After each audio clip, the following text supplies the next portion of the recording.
Now, do we really value water? Ensuring proper sanitation and washing hands with soap and running water is among the preventive measures against the spread of COVID-19. But how many really can access water, let alone afford this basic need? And do we really know how to wash our hands properly? Well, we will be looking into how exactly to do so, as we also take a closer look on how counties have been ensuring access to clean water and sanitation. This week on Frontline, we put a special focus on water and sanitation. My name is Lincoln Wambogo. Now, did you know that approximately 2 billion people in the world cannot access clean and safe water, and approximately 1.6 million people die for lack of the same every year? In Kenya, water shortage has proven to be a crisis in major cities, with experts saying that the number is likely to increase. Robert Oma visited different areas in Nairobi and prepared the following report on the rising water crisis. This may look like a movie until it hits home. Climate change has contributed to high temperatures drying the land and pulling in major tears than smiles on human race. The lack of clean and safe drinking water in the world is a very serious problem, as it has contributed annually to the death of 1.6 million children under the age of 5, which equates to the death of a child every 19 seconds. Take a drive through Nairobi's informal settlements and this is a common sight. Nairobi taps are running dry and fast. Residents in these settlements say they never had it so bad. Wanaleta mita, lakini mita hakuna kitu inasoma, lakini mwisho wa mwezi lazima ulipe. Juu ya wanasema unalipia sewage. Less than 10% of residents in Nairobi get fresh tap water. This would mean that over 9% get water from streams and boreholes. This is untreated water. They are forced to boil the water before consumption, which is extremely expensive considering the tough life in these settlements. Wanasema ati maji ndio indakana ikuwa ya kwanza kwa mlango. But unapoangalia si ati wamekaidi amri, ni maji imekuwa haba.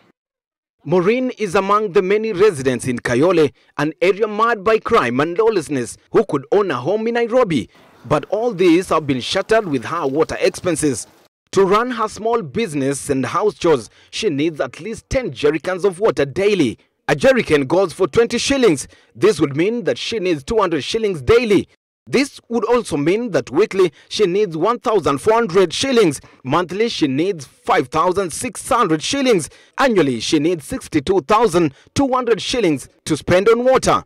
Mahali tunanunuanga laini na kuanga mrefu, watu wa mkokoteni ndio wanapewa first priority juu wao pia hiyo ni biashara yao. Mimi natumianga kama 8,000 because lazima nitumie mitungi 7 kwa siku ama 10. Saa zingine saidi yao. Sasa venye watoto wanaenda kufunga naweza tumia kama mitungi 12. Most of the residents depend on water points, which are followed by long queues for quest of water. On bad days, one could wait approximately 3 hours or more before having a 20-liter jerrycan filled with water. Kenya's rapidly growing capital city and a very fast-growing population in slums is facing severe problems with the supply and the quality of its water, driving many people to buy it from the unsafe and potentially contaminated sources, some from leaking dirty pipes and others from busted sewers. Wengine wakipata wale wanapata inasikika imechanganya na sewage, sometimes inanuka. Kwa hivyo ni kumaanisha pipe zingine zimetoboka zinachukua sewage. Life is never the same. Each day, the slum dwellers live with hope that tomorrow would be a better day with access to clean and safe water. The water crisis still remains a very big challenge in major cities of the world, including Kenya's capital, Nairobi. Robert Oma, Switch TV in Nairobi. Now, we are joined by the chairman of Charter Africa Group, Patrick Okonya, with 8 years of experience in water and sanitation reforms and performance. Thank you for joining us, Patrick. Has COVID-19 affected water and sanitation in Kenya? Absolutely. Thank you very much, Lincoln, for inviting me here. I would say yes, COVID has really affected the access to clean drinking water to most Kenyans. Because, for instance, when you look at the statistics that are on the ground, only about less than 40% of the Kenyan population have access to clean drinking water. when you look at that situation, and in the light of COVID-19, where we need water for washing hands, water for sanitation, water for drinking, then you realize that we have a gap of over 60% that need to have access to that water. Patrick, what are the biggest factors, contributing to these 40% of Kenyans only accessing clean and safe drinking water? I can say that the management of water resources in this country is where the rubber meets the tarmac, because we have infrastructural developments that have been there since our independence years, and some of them have actually outlived their usefulness. What needed to be done and what needs to be done going forward is to maintain and rehabilitate the existing ones, even as we come up with the new infrastructural developments. But even then, as we come with those infrastructures, we must be able to put into consideration the fact that water must be available, and that water must reach the citizens wherever they are, those in urban, peri-urban areas, and even in the villages. So that's where the challenges are, because sometimes the fact that you have a house with a tap does not necessarily mean or translate into you having water. We need that water coming from those dams or water sources or those infrastructure developments to reach the citizens or the mwananchi wherever they are. Chota Africa Group, where you are chairman, helps people access clean and safe drinking water through a mobile app. How do you go about it? How does the mobile app work? First of all, let me tell you that the idea of coming up with that mobile app, which we are calling the Chota app, it was out of frustrations by members behind that invention. And we have a good number of technology officers who have been coming up, who came up with that idea. One of the officers actually who is actually the current CEO, is called Richard Nyakundi Gesimba. He one time was rushing to work, but again, of course, he had to take a shower. Unfortunately, when he asked for water from a water bowser, the water bowser took more than an hour to come. Now, because of the interest of time to report to work, he had to actually use this water dispenser, the water that is used for drinking. 2 of them, that's 40 liters, to take a shower and freshen up and go to work. Now he got himself thinking, then the idea of coming up with a mobile app that can enable citizens access water, ask for water bowsers wherever they are, just like an Uber application or little cab application, where you order water and water is brought to you in real time. You're able to even know where this water is coming from, the point where the water is coming from, whether it's clean drinking water or it's clean for domestic use or is for animal use. So you're able to follow up and know where this water has come from. Patrick, what is your reach so far? I'll tell you right now, we have been, for the past 8 months or so, we have been doing a pilot, and that pilot has been very successful. You are aware that Nyayo Estate is the second biggest estate in Africa, after the other in Nigeria. That pilot has been taking place in Nyayo Estate, where residents have actually, as we even talk right now, able to access water by asking for water through a mobile application. And the drivers are connected to the customers. And whether you are on Huawei or you are on iOS or you are on Android, you're able to download the application and get access to water. The drivers, just the same way you order an Uber to go home for transport or something like that, it's the same way you are going to order for that water. And the beauty of it is that you will be able to get water that you can track where it's come from. You are able to trace it.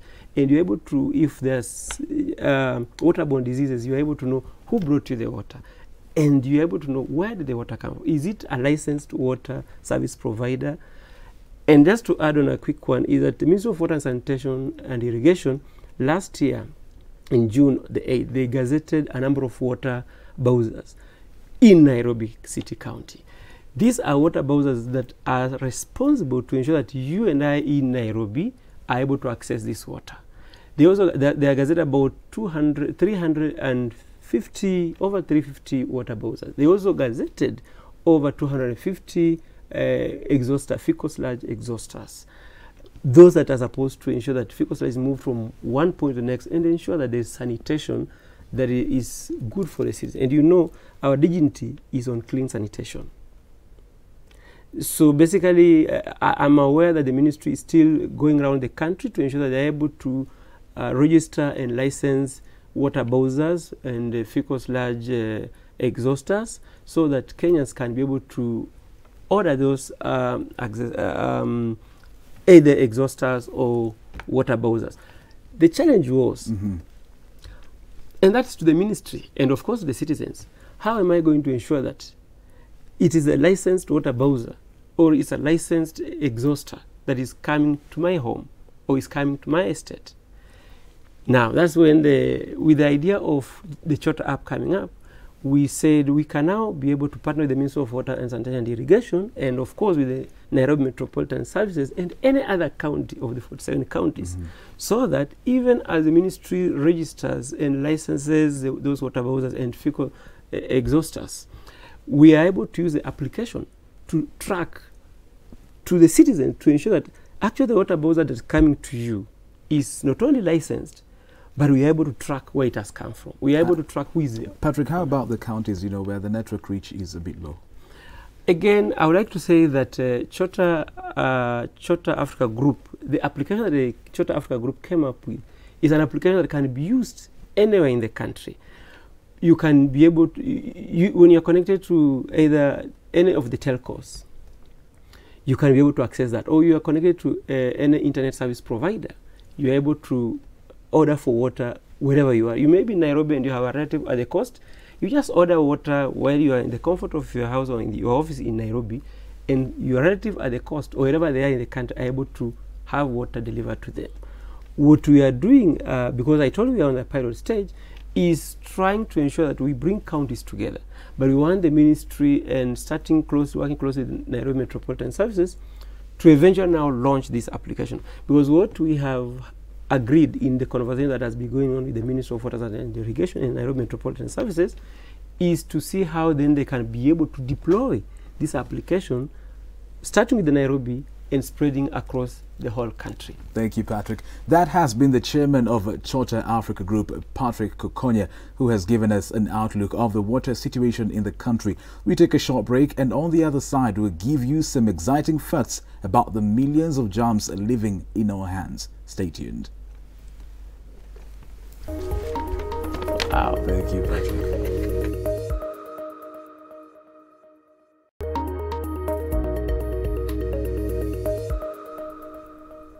Now, hear this. There are more germs on your phone, keyboard and cutting board than on a toilet seat. Our reporter Harriet Chimere has a detailed summary on why we really need to wash our hands. Take a look. Now, did you know germs can survive for up to 3 hours on your hands?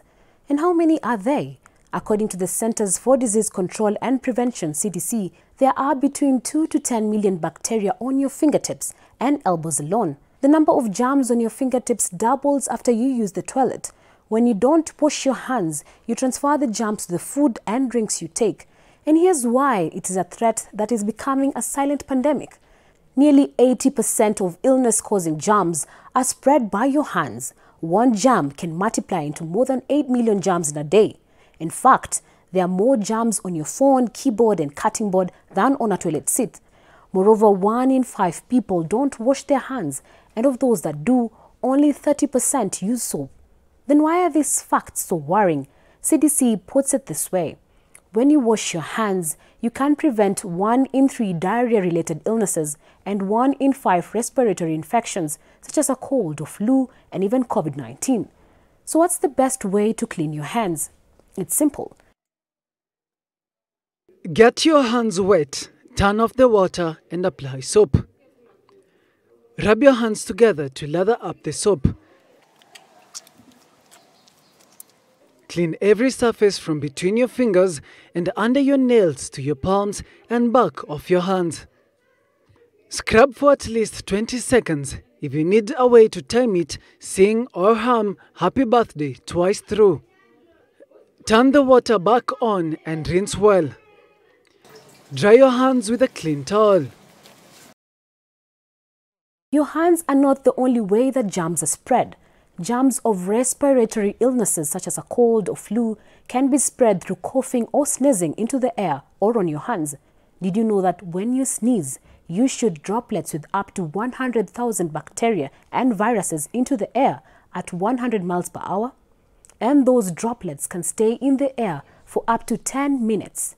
And those are the facts. Oh, guess I'll need to be more strict with washing my hands. Thank you so much, Harriet Chimer. We're now joined on Skype by Alfred Mboga, Wash Officer for the Kenya Red Cross Society in Nairobi County. Thank you for creating time, Alfred. First, could you kindly give us an outlook of the water situation in Nairobi County? Water sanitation and hygiene status is still below the minimum standard as recommended by World Health Organization, and this is greatly attributed to by the rapid urbanization, a lot of people moving into the informal settlements and straining the existing water and sanitation infrastructures in those areas. Now, water shortage continues to be a headache to residents of different parts of the county. How has the Kenya Red Cross Society been responding to this? The Kenya Red Cross Society has been playing a complementary role to the Nairobi Metropolitan Services in terms of supporting wash interventions. And one of the projects that the organization did is providing some water purification systems in 7 schools, especially those that are located in the informal settlements, to ensure that communities and school-going children access clean water. So this is a new technology, and we are looking forward to upgrade it even to other areas. Thank you, Alfred Mboga, the Wash Officer for the Kenya Red Cross Society in Nairobi County. Thank you for creating time. Sugu Mohammed, the Referral Health and Regional Officer from the Kenya Red Cross Society, is also joining us from Northeastern. Thank you for making time. What is the water situation in Northeastern, Sugu? In terms of water and sanitation, let me first start with the rainfall. We had depressed rainfall during this season. And of course, in the previous season, we also had depressed rainfall in this region. When I say Northeastern region, I'm talking about the 3 counties of Garissa, Wajir, and Mandera. Of course, with rainfall, water becomes scarce, and of course, the usage of the trekking distance. Most in terms of water storage, most of the communities store their waters, or the source of water for them are water pans. And these water pans tend to dry up during the dry season if they are not recharged in the rainy season. So almost the water pans are now actually drying up. And how has drought affected your efforts in trying to bring water sanity in that region? You will find in the 3 counties, villages are far apart, approximately 20 to 30 kilometers apart. And, if in one village, there is dried water pan, for them to access them, and they don't have access to borehole majorly, the next village is maybe 30, 40 kilometers away from where they are. So that is the space where they'll be getting water from. So you will find if there's drying up of water pans, that trekking distance now becomes very, very high for them, especially for the pastoral communities, and the people who are majorly now affected in these kind of scenarios are children and women. Water shortage has been a major problem. How has Kenya Red Cross Society been responding to this?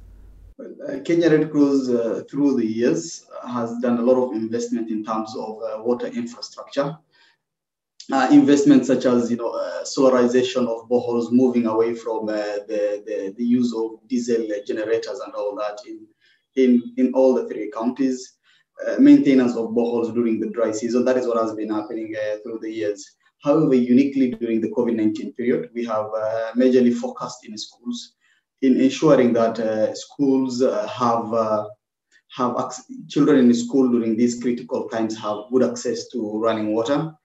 And we have been focusing so much in schools in the last 4 or 5 months in making sure that children, during this COVID period, are able to wash their hands, sanitize regularly, and that has been our major focus during this period right now. Thank you so much, Sugu Mohammed, Referral Health and Regional Officer from the Kenya Red Cross Society, for joining us. Now, from Mombasa, we are joined by Benson Morongo, a public health specialist from the Kenya Red Cross Society. But before we go on, even as sanitation is a basic frontline measure, there are people who are living with obsessive-compulsive disorder, OCD, a mental health condition that prompts them to do something repetitively that sometimes can lead to even harming themselves. For instance, repetitively sanitizing or cleaning themselves with soap and water aggressively, especially amid the pandemic. So how do you cope with living with OCD? He's Andego, a counselor from the Kenya Red Cross Society, with the tips. OCD is a short name by obsessive compulsive disorder, where we have somebody having intrusive thoughts or repetitive behaviors, whereby you see what catalyzes it is excessive wash of hands, and whereby even somebody may even touch the door, the lock, and then the person will tell themselves, I need to go and wash my hands. And this may occur, it's mostly, at some point everybody have those thoughts, yeah? Like I need to wash my hands, like it's during COVID, yeah? I know that if I touch this, I need to go and wash my hands. We have seen people who have even been banned by sanitizers, because every minute I have touched my desk, I'll go and sanitize. Every minute I'll do that. And they do that. It's become obsessive behavior if it is repeated mostly, after every 1 hour. So how you can manage it is about self-awareness. Also going for therapy, where also you can call, like professionals, like calling 1199, where you can have somebody talk to you and bring an awareness and psycho-educate you on how you can handle or how you can manage OCD. Now, Benson, what is the situation of water and sanitation in Mombasa County? The nature of Mombasa does not really have a lot. It's the bigger part is an island, and even the other parts, they still have to actually get water from the other counties. So the major water comes from Taita Taveta, that is the Mzima Springs. It supplies the industrial area of Changamwe, as well as Shimanzi here in Mvita. And then we have other water that comes from Tiwi in Kwale, which supplies Likoni, sub-county. And then parts of Kisauni and Nyali are supplied by Baricho boreholes, which are in Kilifi.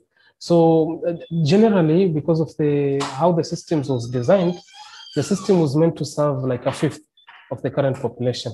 So Mombasa right now has around 1.2 million people, and the systems were designed in the 70s, pre-colonial times. So the systems are not able to cope up with the population. So people have to resort to using boreholes, and they actually dig small boreholes in their compounds, and they get the water. Now the problem is one, that water, we cannot really verify the quality, and so there's a lot of contamination from the ground. So it brings a lot of, brings forth a lot of diseases, diarrheal diseases, even like cholera outbreak. So much, Benson Morongo, a public health specialist from Kenya Red Cross Society, for joining us for Frontline this week. It's a wrap. I have been your host, Lincoln Obogo. Many thanks for watching. Stay safe and have a blessed week ahead. Thank you, Jimmy.